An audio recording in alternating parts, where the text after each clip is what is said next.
Good morning बच्चों। आज हम लोग 8वां क्लास का मैथ पढ़ेंगे।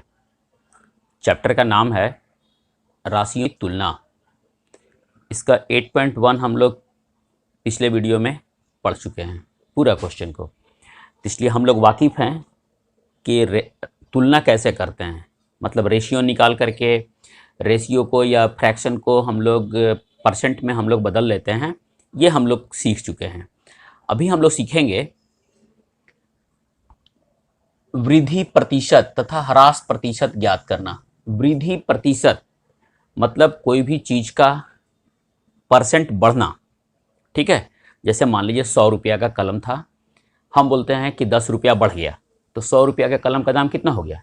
110 रुपया। या हम बोले 100 रुपया का कलम है, 5 रुपया उसका दाम घट गया, तो जब 5 रुपया घट गया तो कितना में मिलेगा? 95 रुपीज़ में। बस सेम चीज़ है यहाँ पे। हम लोग को वृद्धि हम लोग को निकालना है प्रतिशत में, या प्रतिशत में दिया हुआ है तो हम लोग को उसका ओरिजिनल प्राइस निकालना होगा। ये हम लोग को काम यहाँ पे सीखना है। तो हम लोग का टॉपिक है वृद्धि प्रतिशत तथा ह्रास प्रतिशत ज्ञात करना। मतलब इंक्रीज और डिक्रीज परसेंटेज हम लोग को फाइंड करना है। क्लियर है? तो हम लोग ऑलरेडी जानते हैं कि परसेंटेज का मतलब क्या होता है? 100 में। ठीक है, मतलब हम लोग को जब भी निकालना है, कितना भी कुछ भी दिया होगा तो 100 में हम लोग उसका निकालेंगे तो हम लोग उसका परसेंटेज फाइंड कर सकते हैं। आइए हम लोग क्वेश्चन को देखते हैं। और ये समझने के लिए ये जो चैप्टर है प्रतिशत, या हम लोग जो लिखे हैं वृद्धि प्रतिशत, ये हम लोग ध्यान देंगे कि आगे अपने जीवन में कोई भी कंपटीशन के लाइन में जाएंगे, इंजीनियरिंग और मेडिकल को छोड़ करके, तो सारे एग्जाम में इससे रिलेटेड क्वेश्चन पूछा जाता है। इसलिए आप पूरा वीडियो ज़रूर देखिएगा, नहीं तो फिर आप मिस कर जाइएगा। आइए हम लोग शुरू करते हैं। एक व्यक्ति के वेतन में 10% वृद्धि होती है। कहता है 10% वृद्धि होती है, मतलब कितना? 100 में 10 रुपया। 100 में 10 रुपया बढ़ता है, मतलब कि 100 रुपया दाम था तो कितना रुपया हो गया उसका दाम? 110 रुपया हो गया। यदि उसका नया वेतन 1,54,000 रुपया है तो उसका मूल वेतन ज्ञात करें। हम लोग इसको 2-3 तरीक़ा से हम लोग कर सकते हैं। हम सबसे पहले हम लोग मान के चलते हैं जो शॉर्टेस्ट या थोड़ा आसान तरीका है उसको हम लोग। तो सबसे पहला काम ये बोलता है मूल वेतन ज्ञात करना है। तो मूल वेतन का ही 10% बढ़ेगा ना। जैसे हम लोग देखे थे कि 100 रुपया दाम था तो उसको हम लोग क्या किए थे? 110 रुपया, 10 रुपया बढ़ाए। तो हम लोग यहाँ पे पहले मान लेते हैं कि माना मूल वेतन बराबर X रुपया। ठीक है, X रुपया। अब हम लोग देखेंगे, बोलता है कि 10% वृद्धि होता है, तो किसका वृद्धि होगा? 10%। मूल वेतन का 10% बढ़ेगा। ठीक है, तो हम लोग लिखते हैं वेतन में वृद्धि बराबर, वेतन में वृद्धि बराबर, ठीक है, तो x का 10%, यही बढ़ेगा ये, मतलब x इंटू 10/100। मेरा वृद्धि कितना हो गया? x/10। अब हम लोग देखेंगे ये वृद्धि हो गया, तो अब हम लोग का नया वेतन कितना होगा? लिखेंगे हम लोग नया वेतन बराबर मूल वेतन प्लस वृद्धि, यही ना। तो हम लोग यहाँ पे देखें मूल वेतन मेरा कितना था? x, वृद्धि कितना हो गया? x/10।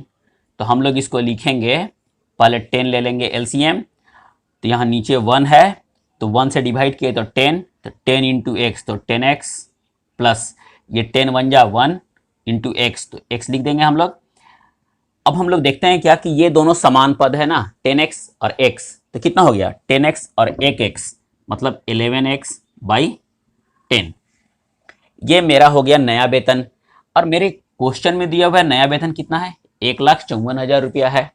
तो हम लोग यहाँ पे लिखेंगे अकॉर्डिंग टू द क्वेश्चन या प्रश्नानुसार।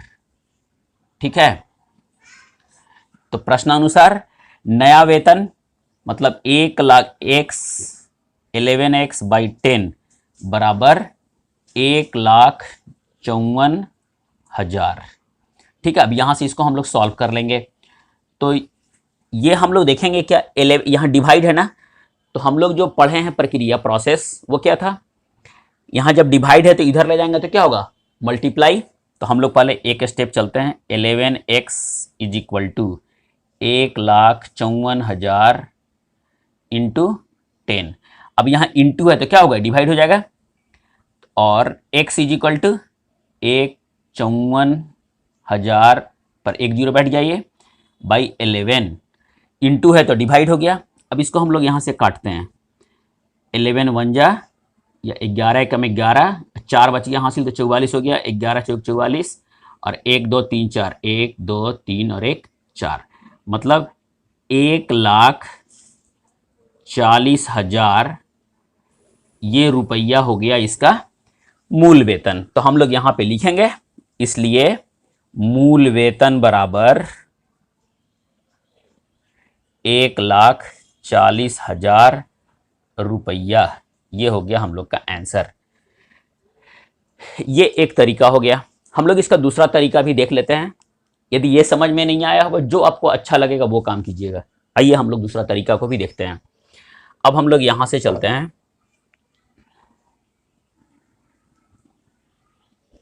देखिए पहले हम लोग यहां पर मान ले, ये तो दिया हुआ है ना कि नया वेतन कितना है, 1,54,000 रुपया। तो यदि हम लोग एक ही नियम से चलेंगे तो हम लोग यहां पे मानेंगे कि माना मूल वेतन बराबर 100 रुपया, ठीक है, मूल वेतन बराबर 100 रुपया। अब वृद्धि कितना हो गया, सेम चीज है, वृद्धि बराबर 100 का 10% बराबर, ये हो गया हम लोग का 100 गुने 10/100 बराबर 10 रुपया हो गया हम लोग का। अब हम लोग देखेंगे नया वेतन कितना हो गया, तो नया वेतन बराबर 100 जोड़ 10, मतलब मूल वेतन प्लस वृद्धि, तो ये हो गया हम लोग का 110 रुपया। अब हम लोग लिखेंगे क्या, जब 100 रुपया मूल वेतन है, माने नया वेतन 110 रुपया है, तो मूल वेतन कितना है 100 रुपया। हम लोग यहां पे लिखेंगे चूंकि नया वेतन 110 रुपया है, तो नया वेतन 110 रुपया है, तो मूल वेतन बराबर 100 रुपया, ठीक है। इसलिए यदि हम लोग नया वेतन 1 रुपया मान लेते हैं, ठीक है, तो मूल वेतन बराबर 100/110। तो अब मेरे पास नया वेतन कितना हो गया है, 1,54,000 रुपया, 1,54,000 रुपया है। तो मूल वेतन बराबर 100 गुने 1,54,000/110। तो हम लोग एक एक ठो काट लेंगे, और ये 14 बार में, ठीक है, ये कितना हो गया 1400 पर 2 जीरो और बैठ जाएगा, मतलब 1,40,000 रुपया, ठीक है। इस तरीका से हम लोग ये भी बना सकते हैं, वो भी बना सकते हैं, तो आपको जो अच्छा लगेगा आप वो काम कीजिएगा। आइए हम लोग इसका नेक्स्ट क्वेश्चन करते हैं, और हम यहां पर इस पूरे वीडियो में सिर्फ और सिर्फ वृद्धि प्रतिशत तथा ह्रास प्रतिशत ज्ञात करने ही सिखाएंगे। इसके बाद वाला जो क्वेश्चन है वो दूसरे टाइप का है, वो हम लोग दूसरे वीडियो में देखेंगे, उसका टॉपिक ही अलग है। तो हम लोग दूसरा क्वेश्चन को देखते हैं। आइए यहाँ क्वेश्चन को देखते हैं। रविवार को 845 व्यक्ति चिड़ियाघर गए, मतलब संडे को कितना व्यक्ति गया 845। सोमवार को केवल 169 व्यक्ति गए, तो कम हो गया ना, इसलिए कि 845 था, ये 169 हो गया, तो सोमवार को कम हो गया। चिड़ियाघर की सैर करने वाले व्यक्तियों की संख्या में सोमवार को कितने प्रतिशत कमी हुई। तो सबसे पहला काम हम लोग क्या करेंगे, सोमवार को कितना कम हुआ पहले वो निकाल लेंगे हम लोग। तो हम लोग यहां पे लिखते हैं सोमवार को चिड़ियाघर में